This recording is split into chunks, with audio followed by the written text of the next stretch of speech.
Très heureux de vous retrouver encore une fois de plus dans ce nouveau numéro sur H Media Sport pour la première fois. Kobo Santo s'abonner, partager, commenter, mais ça, pour ça, quand écouter l'émission, Baliboso s'abonner, partager, commenter, c'est une façon à encourager Bisso comme une émission et ça peut-être 5000 vies, mais abonner, tout s'abonner, tout partager, tout commenter. Il nous reste quelques abonnés pour totaliser 11 000 abonnés. Donc tout s'abonner, tout partager, tout commenter. Et on peut s'abonner force, il y a on peut s'abonner actualité sportive. Aujourd'hui, nous sommes là pour parler de l'actualité sportive comme d'habitude. Tu peux aller solo, tu peux aller actualité dominée. Et aller finir la barrage, tu peux aller 31. Si amène autre côté, les sélectionnés vont publier la liste. Aujourd'hui, nous sommes là pour parler de la liste. La liste des joueurs sélectionnés, le coach va dévoiler la liste officielle dans le cours de la semaine. Mais aujourd'hui, on a proposé une liste selon Ira Maouissa. Dans la liste, on va parler. Il y a d'autres critères. Donc, aujourd'hui, on va parler sur la liste de Sébastien Desabre. Critères, on va parler aussi sur le championnat congolais des autres seulement qui na Lubashikuna, na derby entre Lupopo na Mazembe. Donc Torloba c'est yango émission ko lelo vraiment na osanga na biso to la émission ba netisuka to pesa point de vue na commentaire parce qu'aujourd'hui moi je vais proposer la liste selon moi Ira Maouissa. Bino peut vous proposer 11 de départ na bino, vous proposer une liste na bino pour combien de commentaires selon vous. Mais bon, on verra les critères pour jouer à sélectionner. Aujourd'hui, nous sommes là, donc dans l'émission de citer, on va commencer avec la première thématique, la liste. Vous très bien que la semaine où le sélectionneur manager Sébastien Desabre va publier la liste de joueurs convoqués pour jouer la finale le 31 mars, sauf l'imprévu, si fin de semaine où le coach va publier la liste. Maintenant, le coach va publier la liste, il y a des critères, et c'est là qu'il faut jouer à sélectionner. D'autres personnes vont y noter. Premièrement, ils ont les performances, ils attendent déjà. Ils ont les critères où c'est pour joueur à figurer dans la liste sur la sélectionner une équipe nationale. Avant tout comme on a de très bien que dans la semaine où coach Sébastien Desabre pour bien liste. Mais dans ligne le bello comme encore. Il y a des choses où va te belé ba noter. Comme on a la liste bimi. Mais dans la fédération mususu est important. Ba ça là ngo. Biso awa to ando sala ngo à l'époque mais actuellement sur la ngoté. Les alitons liste bimaka coach les canaux conférence de presse. Mais il est important tant vous avez liste coach dans la conférence de presse. Il y a d'autres joueurs comme Fimiko Pouloulou. On venait ici pour parler les cas de Fimiko Pouloulou. On s'est posé des questions. Fimiko Pouloulou mérite d'être dans la liste de Sébastien Desabre à chaque fois. Mais sur les informations, Fimiko Pouloulou n'était pas éligible. Mais ce coach a publié la liste dans la conférence de presse. Alinga va expliquer biso. Fimiko Pouloulou n'a joué parce que c'est un problème administratif. Raison pour laquelle Tulingi cette fois-ci Sébastien Desabre avait publié la liste. Ce qui est possible, aller dans la conférence de presse. Même si la publié la liste, ce qui est dans la communauté, chargé de communication, il y a la fédération, bah ça a été interview. Attendez la liste de joueurs sélectionnés, à l'absence, bah quand il y a l'absence, on a pas de joueurs à été, pas de joueurs à été. Et c'est important. Dans le pays, nous sommes au Sénégal, Côte d'Ivoire, liste de la chaîne nationale. Bisous, tu as vu qu'il y a en France. Tu as vu qu'il y a liste, par exemple, le 15, à 10h, et c'est en direct dans RTNC. Puis nous sommes en RTNC pour toute la liste, c'est passé de ça, c'est liste. Mais bisous, nous avons raté. Raison pour laquelle, Nabiso ba na liste, Nabino ba mourir, ba fan, tout ce qui est dans ignorance. Tu comprends le banal, le lobby que coach Pone Kati, Stéphane m'a dit, coach Pone Kati dit quoi. Mais on ne sait pas pourquoi Kati est. Mais la personne mieux placée, on a compris ce biso. Réponse moi bien, à quoi expliquer biso pour aller Kati joueur au bout, pas de joueur au bout. Et ça c'est Sébastien Desabre. Place ni à Colo Blanco, ils ont une conférence de presse. Et ça bilo comment on va te bénir le bangote, mais dans la liste analyste mususu, ba soulever on va pas parler bateau ba le bango. Dans le bango déjà depuis kala. Mais ils ont comment et ça la maka actuellement coach soit publié liste à la conférence de presse. Il est important coach soit la conférence de presse. Et c'est parce que na 4 joueurs boué, na 6 joueurs boué. Joueur ça maka TDG. Mais na joueur point ni à être expérimenté parce que boué, nous sommes les conférence de presse. Mais nous c'est une erreur. Oh peut-être ils ont ignorance. Oh biso peut-être l'autorité na biso par la fédération ba baraté. Mais c'est là comment il faut entraîneur comme Rosalango avant liste bima coach Azala Aleka na conférence de presse. Ndé très bien na utukoloba na ba critères on a joueur pour sélectionner faut ils ont un temps de jeu, elle est très performant. Il y a d'autres joueurs, Aza atteint des G. Mais Aza très performaté. Aza atteint des G, mais très performaté. Le joueur Moussous atteint des G mouké. Mais à chaque fois, il est sur le terrain, il est toujours très performant. Vous voyez, il y a une différence. Il y a une différence. Le joueur est SND. Tu le vas atteindre des G. Mais tu le vas très performaté. Parce que c'est un avant-centre. Il a joué 4 matchs successifs avec ce nouveau club. Il n'a pas marqué, mais le club n'a gagné 4-0 et 3-0. Mais il a marqué. On peut dire qu'Aza atteint des G, mais Aza très performant dans le club. Mais il y a des joueurs qui ont atteint des G.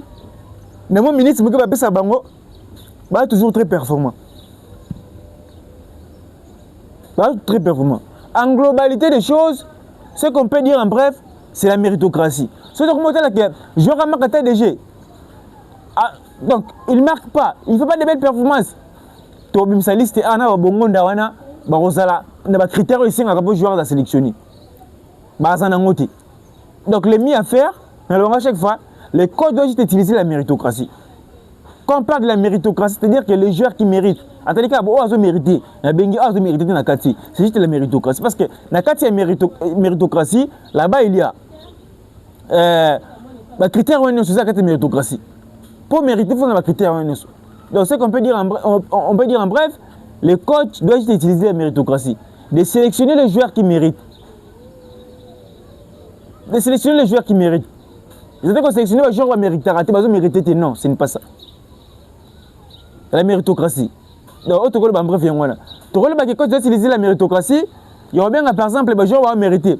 Si tu as les joueurs qui vont mériter, tu vois, par exemple, les jeunes, Stéphie va mettre à Watford. Ou bien Marc Bola. Mais coach, il y aura bien, par exemple, Maswaku, ou il y a un DG. Maintenant, la conférence de presse, coach, il y a un qu'il faut conférence de presse, c'est ça. Coach, quoi expliquer Bissot. Marc Bola, c'est un Congolais. Stéphie m'avait dit, pardon. Maswaku, c'est un Congolais. n'a pas si priorité par exemple ma soaku parce que Marc Bola a une expérience parce que Marc Bola a un problème administratif na facilité ba biloko c'est passé les faire expliquer biso ya mwana ndé police de auto ligne coach appelé méritocratie les gens ko loba analyste oyo to sula ba to bala ndanga vraiment bola ndanga bi tsuka bu ne pas ça point de vue ne mino commentaire bu ne pas ça liste ne bini 28 joueurs sélectionnés. La liste des 26 joueurs sélectionnés selon Ira Mawissa. On a la liste on a le critère chaque joueur on appelle ça point de vue dans le bas pour aller dans la liste nanga. La liste des 28 joueurs sélectionnés au coach va sélectionner selon Ira Mawissa. Dans le but coach est sélectionné parce que ba tebele ba ya na commentaire ba comme n'importe quoi ba comme exactement tout ma coloté. Donc la liste des 28 joueurs sélectionnés selon moi, selon Ira Mawissa, na la liste des 28 joueurs pour quelle raison? Vous allez remarquer place oyo ba joueur ba zebeleza attaque parce que tu yebi qu'en attaque actuellement et un secteur oyo peut se passer. Raison pour laquelle il faut appeler le dit attaquant. Ba attaquant il faut pas zebeler parce que ba si là il faut pas ça ba retourner ba diangana ba wissa. Dans la liste de 28 joueurs sélectionnés selon Ira Mawissa selon moi, na 3 gardiens. Au coach ko sélectionner liste au coach ko sélectionner selon Ngai. Tout le bon en bref. Natie 3 gardiens, Natie Lionel Passi. Mathieu Polo. Mathieu Polo a une blessure. A zongue d'entraînement. Natie Mathieu Polo, Mathieu entre parenthèses Berthaud. Ce qui coach a sélectionné Mathieu Polo a se relancé dans le club naé a un match coach a appelé Dimitri Berthaud. Mais Natie Mathieu Polo entre parenthèses Dimitri Berthaud. Troisième gardien Timothy Fayoulou. Défense, Natie 8 défenseurs. Natie 8 défenseurs. Natie, Chancel Mbemba, Ruki Bouchiri, Kampoadi, Twanzebe. Twanzebe a une blessure jusqu'à présent à Zunginanté. Natie Twanzebe, Natie entre parenthèses, Dylan Batubisika. Dylan Batubisika. Parce que Dylan Batubisika, il est en forme dans son club. Et ça va jouer à Moussous, de Bossa na Moutou Nabiso, mais la prochaine traîneur Bazali. Depuis que quelqu'un a rejoint le club de la Grèce, club Mona Gali Kakuta. Il est très performant. A enchaîné un match. Semaine dernière, il était dans l'équipe type. Il y a championnat, il y a semaine. Donc, si Tonzebe ne sera pas disponible, entre parenthèses, Dylan Batubisika, Arti Maswaku. Arti Maswaku, Yoris KMB, nga qui à la place de Jello Kalulu et Wan Bissaka. Wan ezali 8 défenseurs. Oyo nga il a proposé selon moi c'est que l'entraîneur peut sélectionner côté défenseur, mais le terrain n'a été 7 médiateurs. Samuel Mutusami, Ngalaye Mukau, Noah Sadiki, Edo Kayembe, Mario Struenkest, Charles Piquel, na Grady Yangana. Donc, Grady Yangana, il est en forme avec son club. Tout ça la clair. Mario Struenkest, il revient de sa blessure à Zobeta. Et ça, le profil de Ozangane Bangwana. Vu qu'il revient en forme, moi, je vois que l'entraîneur, il faut sélectionner. Donc, Struenkest, Piquel, Grady Yangana, attaque Nabiso, ils appellent ça solo. Parce que, ils ont une photo 4. Liste entraîneur va publier selon Aïe, n'attaque Bakambu. Bi attaquant, n'a pas attaquer Baoleka. Bakambu, Sipenga, Mayele, Afimiko Poulou, Théo Bongonda, Nathanaël Mbuku, Meshek Elia, Yohan Wissa, Silas Katopa, na Oscar Kabouti. N'est pas se belé, n'importe quoi. Mais, ils ont un début de peine pour tout sous-là. L'émission de Bisso, côté attaque. Vous allez remarquer que c'est dit attaquant. Bakambu, Sipenga, Mayele, Pouloulou, Bongonda Mbuku, Meshek Elia Wissa, Silence, na Kabouti, Oscar Kabouti. Vous remarquez 3 avant-centrés. Bakambu, Mayele, na Afimoko Pouloulou. Selon moi, Ira Maoussa, na moni Essende, na banza Bape Manan. Parce que, baza pas bon joueur. On va pas le bango, profil le bango ça bien. Baza pas bon joueur, ce sont des joueurs très performants dans leur club. Baza vraiment pas joueur, on va aider biso. Mais vu qu'entraîneur ont utilisé bango té. Donc, to go benga acté ba joueur ma we ba avant na bamba la biso. Biso link match sur yindi, beaucoup de joueurs oyo a changé peu match parce que actuellement même si on joue avec nakolo pays nakolo ata Tchad. Ceux qui bakamba lembi coach contre Ramaïli. Banza et c'est avant na ban. Donc pour moi coach Afani Sanon Banza ne sindi. Abenga Mayele bakamba na Pouloulou. Vu que Silas Katopa alors ça retourne ya. Aza c'est vraiment obligatoire, il va faire son retour. Sipenga, il sera là. Mbuku Bongonda. Moi, je souhaiterais voir Oscar Kabouti. Oui, c'est également. Oui, c'est comme avant-centre. Donc, avant-centre, oui, ça. Pouloulou, Mayele Bakambu. Banza, et ce n'est pas plus maintenant. Parce que oui, ça, performance avec sa arme dans le club, n'a pas la sélection, et ça, pareil. Point nini, Kuna, Aza, positionné comme avant-centre, comme ailier. Mais vu qu'actuellement on a beaucoup de ailiers, on peut dire, mais chaque ailier, beaucoup, Sipenga, Bongonda, Oscar Kabouti, ce qui va sélectionner, même Diangana, il faut le coup ailier gauche. Pour moi, on doit commencer à utiliser oui, c'est comme avant-centre. Peut-être que on a fait le coach Abissi Bakam, oui, c'est un 9, tu me dis que oui, ça change pas match. Tout quand tu as un système déjà petit Bakam pour où c'est une attaque, tout le monde peut match est bien. Pour nga oui ça, tu considères comme avant-centre. Tu considères comme avant-centre parce que soit Zara le lié actuellement oui ça a un meilleur niveau n'était. Mais il sera dans la liste. Bah bien comme ça impact ta équipe et anine. Total que joueur Azad doyen oui c'est tout chez kaka, oui c'est tout chez kaka. Mais tu chez pe boué et le côté foufou. Moi, tu es le roi Elie et le côté foufou. Mais on va dire Sipenga, peut-être Sipenga n'a pas changé de match. Pour moi, vu qu'on a des Sipenga, des beaucoup de bons monde actuellement, oui, c'est tout sérisé, tout comme c'est avant-centre. Banza n'est pas plus maintenant. Pour nous. Bon, les amis, c'est on a proposé. Selon nous. Yo pour le commentaire, on propose une liste na yo, selon yo. Liste à 28 joueurs, selon yo. La majorité, bah, joueurs na tangi, ils ont joué dans la liste Sébastien de Sabre.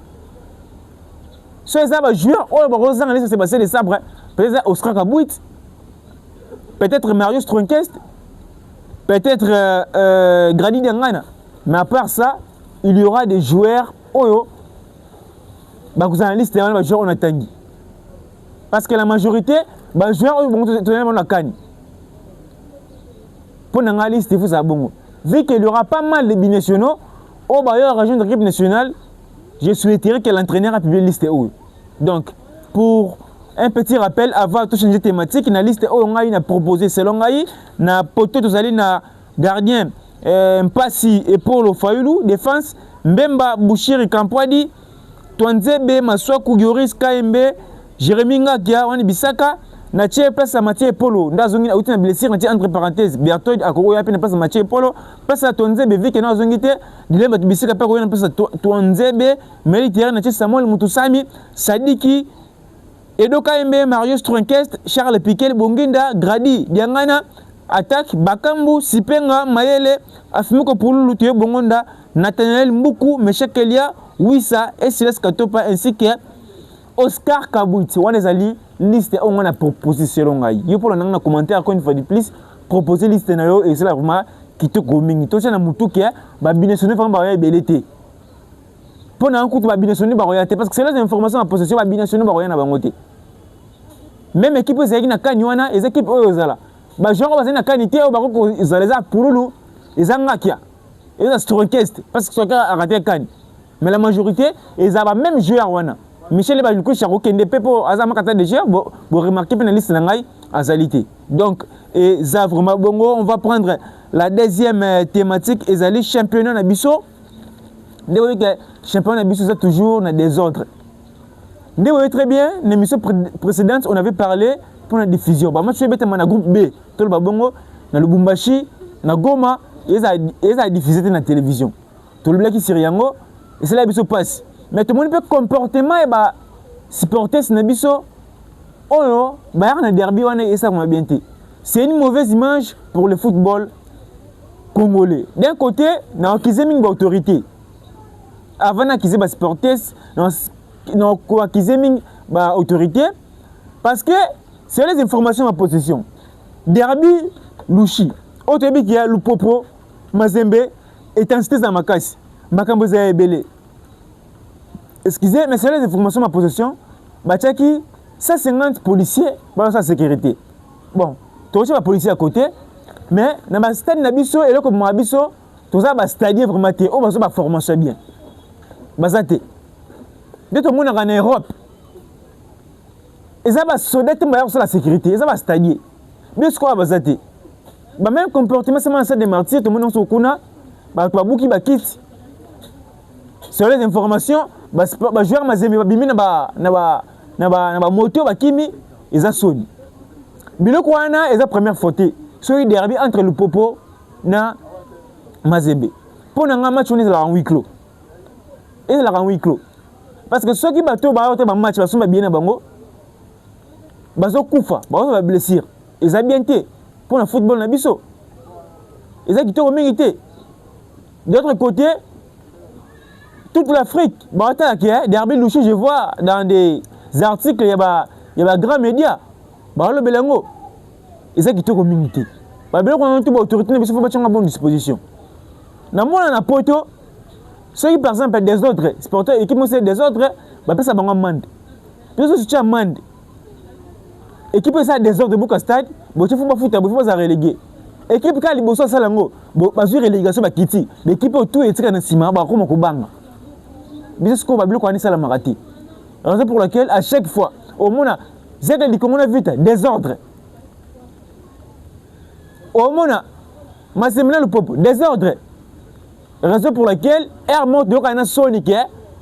Toi déclarer que championnat biso est na chaîne na chaîne le Canal Plus. Parce que ça soni mingi pour na biso. Ce qu'on voit actuellement c'est la honte. Plein de stade. Ils ont quitté comme minité. Ils ont des joueurs Mazembe, des joueurs à Lupopo. Ils ont aussi des clubs de Tanzanie, des clubs de Sénégal, des clubs de Rwanda.